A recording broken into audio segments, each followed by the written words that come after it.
ඔබේ වාහන සීන මේ පැත්තේ.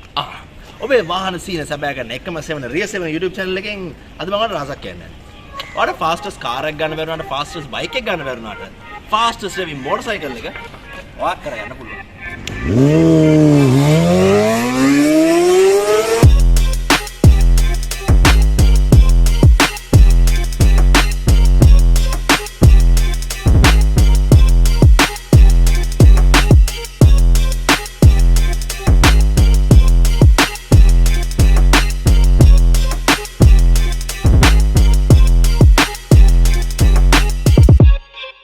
CBR 250 RR එකට baby fireblade කියන්නේ මේ CBR නම හින්දා විතරක් නෙමෙයි 1946 Soichiro Honda modify කරපු auxiliary engine බයික් වලට කොච්චර හොඳට හයි කරාද කිව්වොත් 1947 වෙද්දි Honda එකේම එන්ජින් එකක් හදලා මේ බයික් වලට හයි කරලා ඒකට motorcycle එකක් එළියට දාන්න පුළුවන් වෙනවා.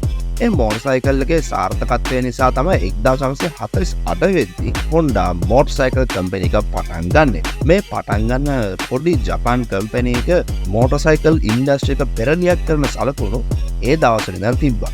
මොකද අවුරුදු 10ක් ඇතුළත Honda එකෙන් Isle of Man race කරා වගේම North America වල motorcycle production පටන් ගන්න ඒගොල්ලන්ට පුළුවන් වෙනවා. Honda racing DNA එක අපිට බලා ගන්න පුළුවන් 1961 ඉඳන් Isle of Man TT race එකේ 125cc සහ 250cc class වල top 5 racing positions දැහ ගන්න ඒගොල්ලන්ට පුළුවන් වුණා.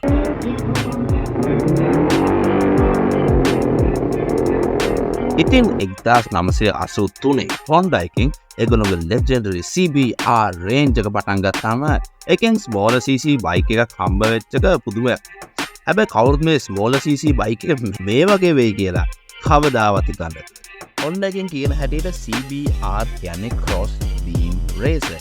ඒ නම එන්නේ මේ frame beam එක මැද්දෙන් මේ inline 4 engine එක රවුන නිසා. CBR range එකේ මෙයාලගේ ලොකු අයලක වගේ මෙයාට තියෙන inline 4 engine එකක්.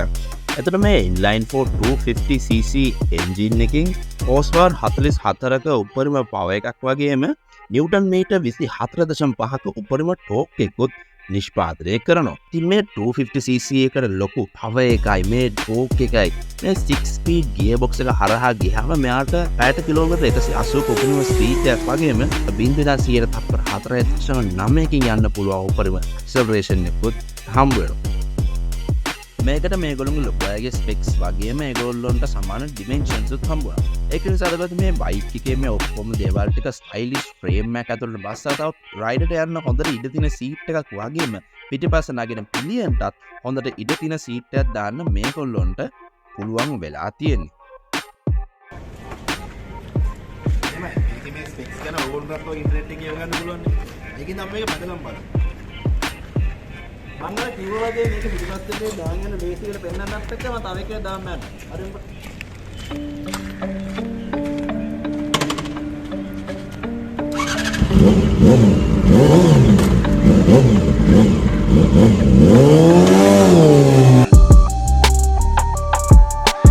මේ බයික් එක පදිද්දී රොකට් එකක පාවනට වඩා පාවන රොකට් එකක් උඩ එල්ලිලා යනවා වගේ ෆීලිං එකක් දැනෙනවා.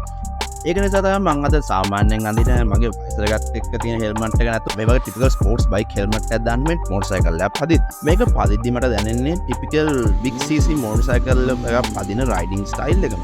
මේක රයිඩ් කරද්දී පොඩිම ස්පීඩ් එකක යනවා සාමාන්‍යයෙන් RPM 5000න් උඩපත් මේ බයික් එක රෙව් කරන්න ඕනේ. ඒක සාමාන්‍ය පුරුදු නැති එක්කනට මේක පාටක් ගත්තාම පොඩ්ඩක් අන්කම්ෆර්ටබල් වුණාට ඔයාට මේක පොඩ්ඩක් කරලා පදිද්දි මේ රයිඩින් ස්ටයිල් එක පුරුදු වෙනවා.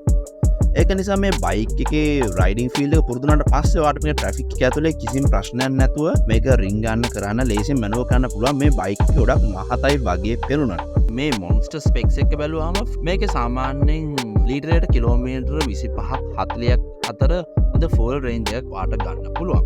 ඒක ඔයා මේ 13 ලීටර් ෆුල් ටැන්ක් එකත් එක්ක බැලුවාම අර මේ බයික් එකෙන් කිලෝමීටර 325ක ඇවරේජ් රේන්ජ් එකක් එන්ජොයි ගන්න පුළුවන්.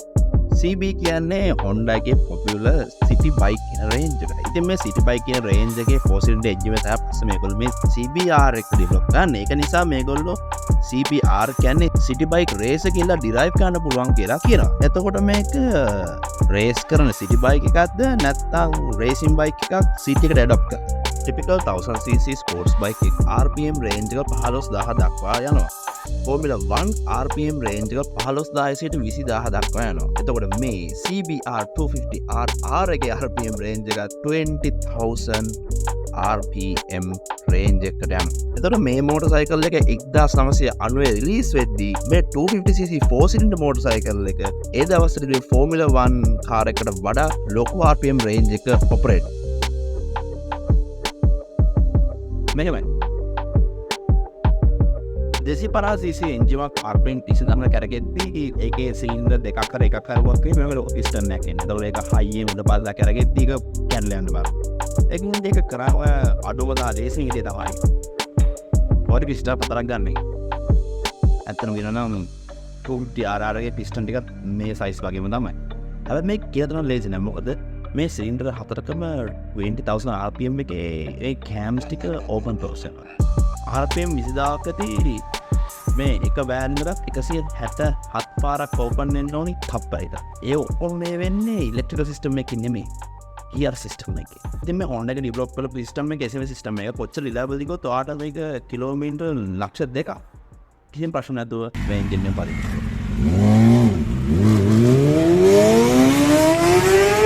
මේ ප්‍රසයිස් ස්මූත් ටෙක්නොලොජි එක මේගොල්ලෝ මේ කෑම් එකට දාලා මුළු එන්ජින් සිස්ටම් එකම දාලා තියෙනවා. ඒක තමයි මේ බයික් එක කිසිම RPM එක රේස් කරලා පැත්තත් කිසිම වෙලාවක අන්කම්ෆර්ටබල් විදිහට වයිබ්‍රේට් වෙන්නේ නැත්තේ. RR කියන්නේ රේස් රෙඩි කියන එකත් අට්ටිය කියනවා. ඒකට හේතුවක් තමයි මෙන්න මේ බයික් එකේ තියෙන ට්වින් ස්පා ෆ්‍රේම් එකක්. මේ පිටිපස්සේ අර කෝන්ට්‍රින් ඇන්ගල් වල ඉම්ප්‍රූව් ගන්නත් එක ගල්වින් ස්විං ආම් එකක් දීලා තියෙනවා. මේක ඉස්සරහ twin disc twin hot brakes වලින් පිටිපස්සේ තියෙන ඩිස්ක් බ්‍රේක්. මේක ඉස්සරහ ටිපිකල් රේසින් ටෙලෙස්කෝපික් සස්පෙන්ෂන් එකක් වගේ පිටිපස්සේ ඇඩ්ජස්ටබල් මොනොෂොක් එකක් ඔයගොල්ලෝ දීලා තියෙනවා. ඉතින් දෙකක් කියන්න ඕනේ මේ බයික් එක රේස් රෙඩි. ඉතින් මේ RR කියන වචනේ තේරුම අපිට හරියටම ඩිෆයින් කරගන්න බැරුණාට RR කියන්නේ මේගොල්ලෝ ස්ට්‍රීට් ලීගල් රේසින් බයික්ස් ටික. ඉතින් මේක ස්ට්‍රීට් ලීගල් වෙන්නේ brake light, head light, signal lights සහ ඉන්ඩිකේටර් පැනල් එකකුත් දීලා තියෙනවා. මේක ස්ට්‍රීට් බයික් එකක් වුණාට තාම රේස් බයික්. මේකේ ටිපිකල් හැන්ඩල් බාර් කන්ට්‍රෝල්ස් තිබ්බට හැන්ඩල් බාර් ස්ලිප් ඔන්. මේකේ සාමාන්‍ය හොඳ සයිඩ් මිරර්ස් තිබ්බට ඒක පේන්නේම නැතිව. මොකද මේක සිටි බයික් එකක් වුණාට මේක CBR. ඒගොල්ලෝ ඒක රයිඩින් ඩිපාර්ට්මන්ට් එක අතෑරියේ නෑ වගේම ඒක ඩිසයින් ඩිපාර්ට්මන්ට් එකෙත් අතෑරලා. මේ තියෙන මම මේ බයික් එක ගැන අහක වැඩි දේවල්. මේකේ එන්ජින් එක ලික්විඩ් කූල් වුණාට මේ එන්ජින් එක ට්‍රැෆික් එකේ වගේම රයිඩ් කරන ටිකක් වෙලා යද්දී ඕවර් හීට් වෙන්න බලන්න පුළුවන්. ඒක කොච්චර ඕවර් හීට් එකක්ද කිව්වොත් මේ බයික් එකේ ස්ටිකර් එකක් මේකේ හීට් එකට ගැලවිලා තියෙනවා. මේක ටිපිකල් ස්පෝර්ට්ස් බයික් එක පවර් ස්පෙක්ස් රයිඩින් වගේම ස්ටීරිං රේඩියස් එකත් ඇවිල්ලා. ඒක නිසා මේ බයික් එකේ ස්ටීරිං රේඩියස් එක ගොඩාක් ලොකුයි. ඉතින් ඔයාත් මේක තනියෙන් හරවන්න යද්දි පොඩ්ඩක් අමාරුයි. මේ කියලා ස්පෝර්ට්ස් බයික් වල කියන ගොඩක් දුර පැද්දාම කොන්ද අමාරු වෙන ගතිය හොඳටම තියෙන බයික්. ගොඩක් පරණ මෝටර් සයිකල් Tamanටම මේන්ටේන් කරගන්න රිපෙයාර් කරගන්න පුළුවන් වුණාට මේ බයික් එකේ එන්ජින් කම්ප්ලෙක්සිටි නිසා මේ ගොඩාක් දේවල් අපිටම කරගන්න බෑ. මේකේ මේ ස්ක්‍රීමින් එක්සෝස්ට් එක අපි හැමෝම ආස දෙයක් වුණාට වඩ මේක සයිලන්ට් වෙන්න ඕෂ්ම වුණොත් එහෙම ඒක ඔප්ෂන්. ඒකට සයිලන්ට් ගන්න ඕන අය කියලා ප්‍රශ්නයක් අහනවා නම් ඔයාලට උත්තරේ කෙල්ලෙක් දාගත්ත දවසට හොයාගන්න පුළුවන්.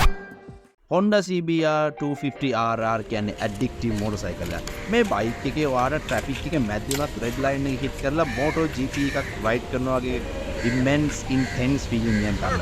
කොටින්ම කියනවා නම් ෂූට් එක ඉවරලා මේ බයික් එක මට ආපහු දෙන්න ලෝක.